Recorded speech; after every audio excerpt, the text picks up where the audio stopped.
if you can control or have a controlled hypoxemia, you can have a positive stress response. Yes, it is stressful. Yes, you have a low amount of oxygen. And in doing so, you can fight random diseases. So it can enhance like athletic performance. It can help you with mental cognition. Most hosts never achieve the results they hoped for. They're falling short on listenership and monetization, meaning their message isn't being heard and their show ends up costing them money. This podcast was created to help you grow your listenership and make money while you're at it. Get ready to take notes. Here's your host, Adam Adams. What's up, podcaster? The amount of value that you can get from this episode and by following the ideas that I'll be sharing can literally be insane, and I'm stoked to share a little bit of that with you. We've been doing a little bit of biohacking. We've been doing a little bit of episodes just every now and again, just for the last few weeks, and I've been getting a pretty good response from those episodes so far. And the amount of value that I believe that you can get from today's episode, I think is just insane. And I'm pretty stoked to be able to share this with you. I don't know if you follow this guy. His name is Andrew Huberman Labs. I would recommend that you check him out. He's a neuroscientist from, I think it's Harvard. If I'm wrong on that, forgive me. And he's somebody that I follow a lot of his content. I really respect him. I think he does a very, very good job. And he brought up this study that had happened where they took two groups. They took one group where they were meditating, and they took another group where they meditate and do a breath work, this thing called the Wim Hof method. So the point, I'll get into Wim Hof method later probably, but first and foremost, there's half of them that meditate and the other half that meditate and also do some breath work while meditating. So it was very, very interesting because what they ended up doing is they injected both groups. They injected them with this thing called E. coli. E. coli is an endotoxin.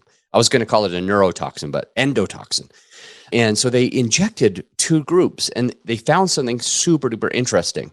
And yes, this has something to do with podcasting. I promise there's a lot of information on this short episode.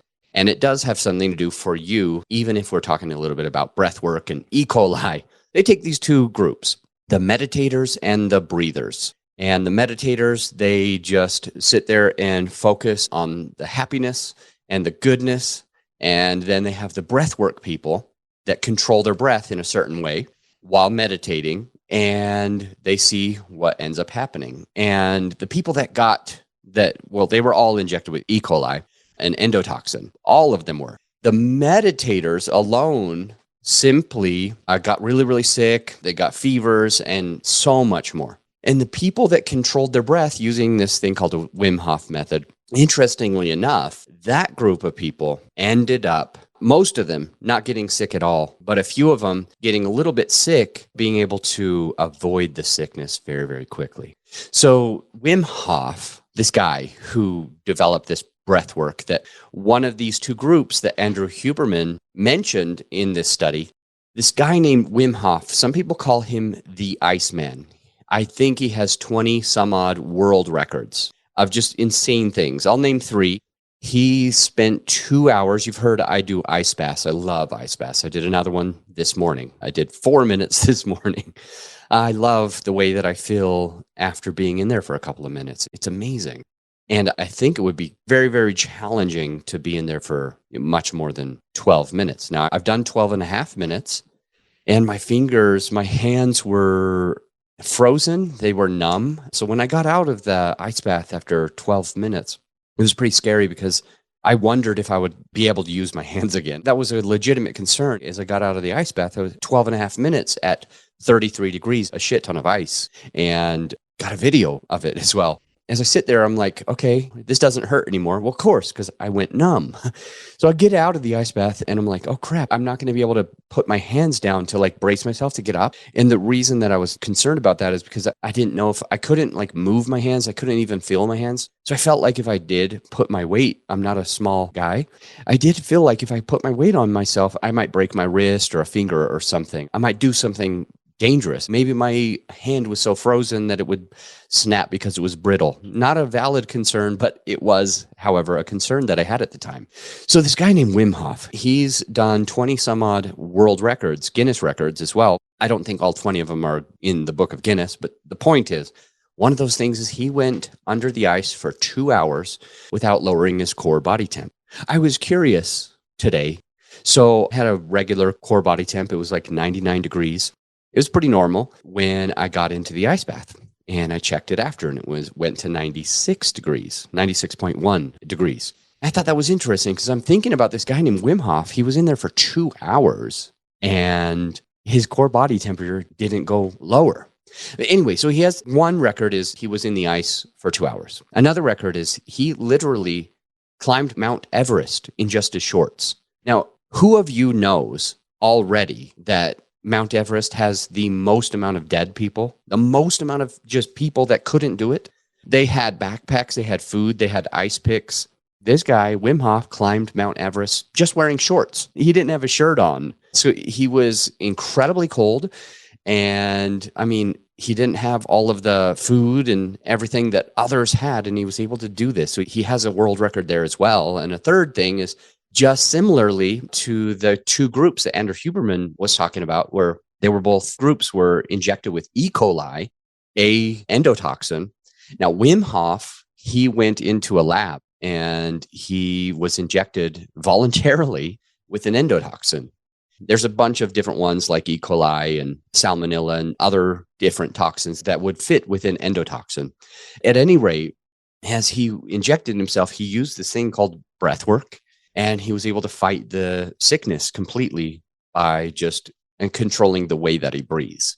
And I think it's super interesting for you as a podcaster, for you as a business person, for you as a human, that you have an ability to be able to control how you can feel just by, and when I say how you feel, I definitely mean your alertness. I definitely mean your emotions, like if you're happy, if you're sad, if you're relaxed. And I also mean if you're going to get a cold or a flu or salmonella or some other endotoxin.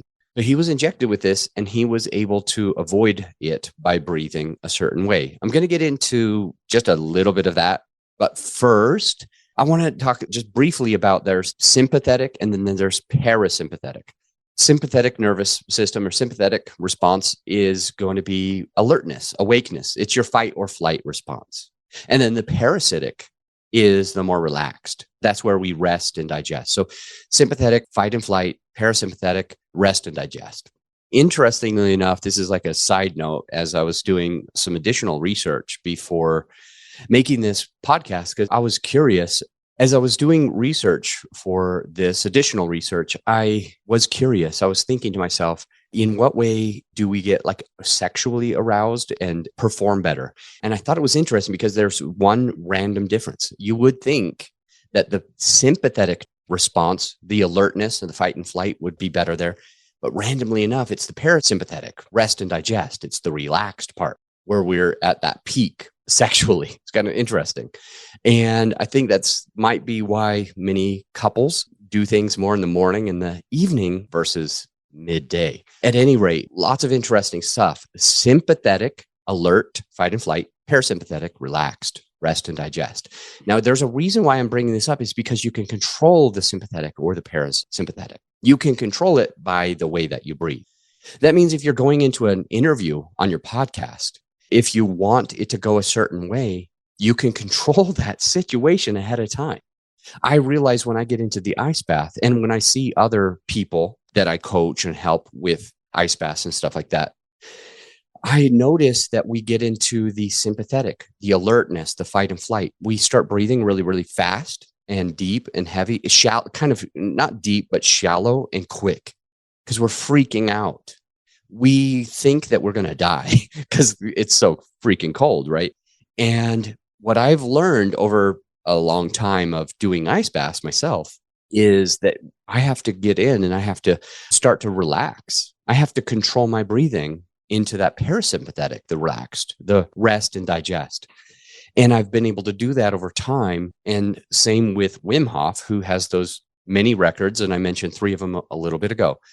So the point that I'm making is you can control the state that you're in based on how you breathe. If you breathe fast, then you're going to be more in the fight or flight. If you breathe slow, really, really slow, then you're going to be able to tap into the parasympathetic, that rest and digest, that relaxed state. even if you're in a stressful situation. So I'm going to go into a little bit of this briefly, where we're talking about going back up to the endotoxin that Wim Hof and also those other two groups were injected with, the endotoxin. How they were able to get over that sickness, how they were able to fight that, is they increased their breathing. They increased the breathing rate. It was quick. And basically what they did is your blood oxygen level, really, it's controlled hypoxemia. Basically, a hypoxic state is you can have a positive response from basic hypoxic state would mean that you have a low amount of oxygen. And when you have a low amount of oxygen, you basically trigger things that make you alert, like, for example, adrenaline. And when you get adrenaline, you are able to fight different sicknesses. So the point is, there's a lot to breath work. There's a lot of information. There's a lot of ways to do it.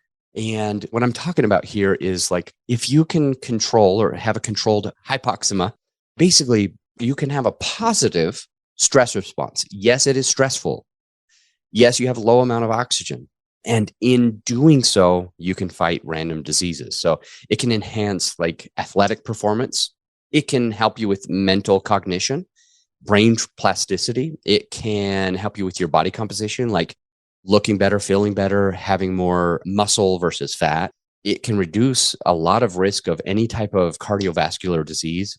And by training yourself with intermittent hypoxic training, basically by purposefully holding your breath or breathing, like the best word would be basically to hyperventilate, vasoconstrict. That means your blood vessels will get smaller.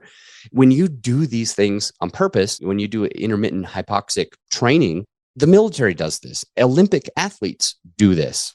Other professional sports people will do this. Like fighters, for example, will do this purposefully. And it will help them to be able to perform better when they need to.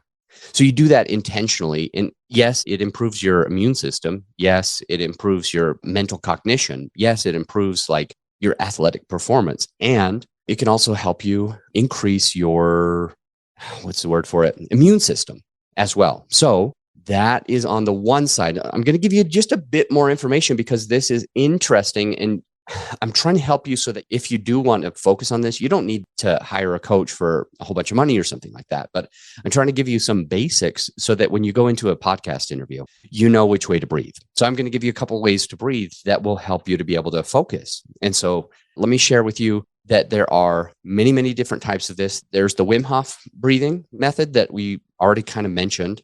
I can explain a little bit of some of these in a sec. There's holotropic, where basically you start really, really slow at breathing and you build up pretty fast. There's the shamanic breathing method. There's rebirthing breathing method. And there's pranayama, I think it's called pranayama breathing method. There's a somatic breathing method. There's a transformational breathing method. And they're all kind of different. Like, for example, the transformational is you're on your back and you do it for a whole hour. The somatic, you can do it shorter. You can do 30 breaths and then hold your breath for a little while and then do 30 more breaths. And then there's the, pranamaya. Basically random. There's 3 different ways to do that. You can plug one of your nostrils and then breathe out of the other one. So you plug one and while you breathe in, plug the other one while you breathe out. There's another one where you do the ocean breathing I wish I could pronounce this better. Pranayama. I can't even say it. That's embarrassing. But the point is, it's interesting because there's so many different types. And one of them, you basically create the ocean where you basically sound like an ocean when you breathe. And then another one is you plug your ears and you breathe in and then you'll hum. You'll literally hum. And so all of these different types do different things. The holotropic, you start slow, then you build up.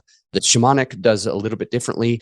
And some of these are more on the parasympathetic and others are on the sympathetic, which means some of these give you a boost of energy and cognition, while the others let you slow down and get into the moment. Hopefully that's making sense for you.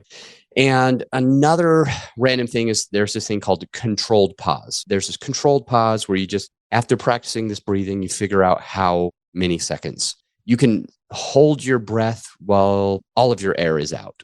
So think about it like this.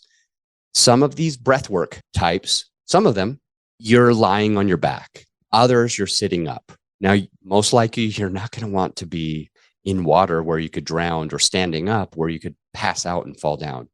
You want to either already be on your back or you might want to be sitting up, depending on which one. So some are on your back, some are sitting down. Some you breathe with your mouth and others you breathe with your nose. And even still, others you'll breathe with your mouth and your nose, or your nose in and your mouth out. But the point is, others you breathe through your upper lungs, your chest, and while some of the others you breathe through your diaphragm, where it's a little bit bigger. And these will give you different results. Some you pause while, like, hold your breath while the breath is in. Some you pause while the breath is out. Some you breathe really, really, really fast. And some you breathe really slow. Now that we've kind of gotten through some of the basics, I want to share with you a way that you can focus on podcasting and other things. Let's just say that you're going into a meeting, a job interview, or you are doing a discovery call or a sales call, or you're about to speak on a stage. I want to give you some things that you can do right before a podcast interview that can allow you to get into the right mindset. And so think about it like, if you're breathing fast, you're increasing energy and alertness. And if you're breathing slow, you're relaxing. Remember that fight or flight, sympathetic, versus rest and digest, parasympathetic. So as you go into a podcast interview, something that you can do, and by the way, you can be practicing these things. Like you could do that somatic breathing, for example, in the morning where you do 30 breaths, where you breathe in for 2 counts and out for 4. 30 different times, then hold your breath for as long as you can. And then you breathe again, you in for 2 and out for 4, 30 different times. You can do this every morning as a meditation and, or just to set your expectations right. And that can benefit you as a human and a podcaster. And you can do this right before you jump into a podcast interview. I will share that right after this message. Hey, my friend, as you know, this episode is sponsored by my company, growyourshow.com. We want you to be able to have the best tools at your disposal without costing you a whole arm and a leg. So right now you can get a free list of vetted equipment that, like mics, mixers, webcams, sound treatment, editing software, everything that you need. I created the whole PDF with direct purchase links just to save you time and money, to help it be more convenient for you. So this free PDF will help you skip all the guesswork. If it's on there, it's vetted and approved by yours truly. And if it's not on there, it's probably not worth the money. So go ahead and get yours at growyourshow.com/PDF. Let's get back into the show. Before the break, I shared with you a whole bunch of information, Wim Hof, Andrew Huberman, the different types, being on your back, being sitting up, breathing through your mouth, your nose, your diaphragm, your chest, pausing, breathing fast and breathing slow. And I mentioned that when we got back, I would share with you something you can do right before an episode. Right before you interview somebody or right before you do your own content. And what that can be is you can actually do what's very, very similar to the somatic breathing. And it goes like this.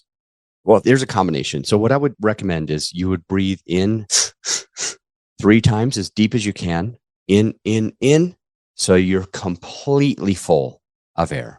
And then you just let the air out fast. And by that, you don't push the air. You don't hold the air back. You just let it out. Just let it happen. Okay. In, out. In, out. This is going to get you alert. This is going to start adding more oxygen to your brain. This is going to start getting you into a mental awareness. And then I would breathe a little bit differently. Once you do that a few times, a good number of times, let's say you spend a minute or 2 doing that, then spend a minute or 2 just controlling your breath, using your diaphragm in your chest by breathing in for about 3 to 5 counts. And you breathe out very, very slowly. Depends on how fast is your count. Let's just call it a 1, 2, 3, 4. So in that way, you would want to breathe out for somewhere between 4 to 8 seconds. So you breathe in for 2 to 4, and then you breathe out for 4 to 8 counts. And as you do this, you get yourself into a very great state where you're coming from a good place. You're coming from a place where you got all the oxygen already by breathing the in, out. And now you're having that chance to be able to get yourself out of the fight or flight place, because the energy that you get from the first type of breathing that I just mentioned is beneficial. It brings more oxygen to your brain as well. And then now you can get yourself into the rest and digest state by just breathing in for 2 to 4 counts, and then out for 4 to 8. Just remember, it doesn't matter if you're breathing in for 2, out for 4, or in for 4, out for 8, but you always want to double the amount of time that you breathe out. Now, the breathing out is double the amount of time. So you really want to control that going out. This is what I do when I'm in the ice bath. This is how I don't freak out. This is the way that I allow myself to be in the ice bath for 3 minutes, 6 minutes, 9 minutes, or 12 minutes without freaking out or stressing out, is because I control that breathing, where I breathe in for a couple of counts and I breathe out for double that amount. I breathe in for 4 counts and I breathe out for 8 counts, for example. And as I just relax, it gets me into a place where I'm able to focus. You're going to be able to put out really great content. You're going to be able to think well. I was watching a interview with Wim Hof, and he had gotten out of the ice, like not even just a water ice bath, but like just ice, just ice. And he was talking about getting into that place. And he said, when we are stressed, we don't think clearly. When we are freaking out, when we're in a more of like an adrenaline state, remember that's the sympathetic, adrenaline, alertness. When we're in that more adrenaline state, we don't always know the best questions to ask our guest. We don't always know the easiest, most clear way to explain something to our listener. So that's why we want to get into the parasympathetic state, where it's more relaxed, rest and digest. In that state, we're able to think more clearly, and we're able to pause. We're able to be present. So remember, the next time you do an interview or a solo episode, try that breathing technique first. In, out. In, out for a minute or 2. And then in for 2 to 4 counts, and then out for 4 to 8 counts. And you'll be ready for a great interview. I'll see you on the next episode. You're not alone if you're ready to either get your very first affordable microphone, or if you're ready to upgrade your equipment to some legit podcasting studio equipment. Because on all of the forums over the last few months, I'm seeing this all the time. Even my own personal clients that work with my team, they're ready to get that next microphone. They're asking us for it. Additionally, when I'm on discovery calls with potential clients, they're always asking for this stuff. Hey, what mic do you recommend? Hey, what lighting do you recommend? What webcam should I be using?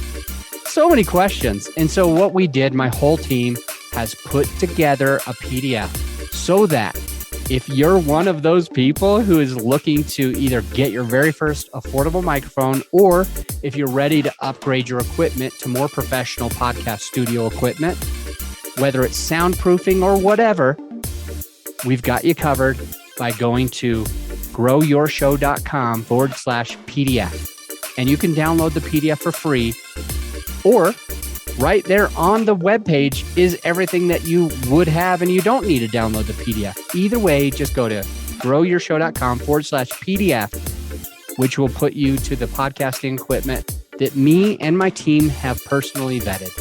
I'll see you on the next episode.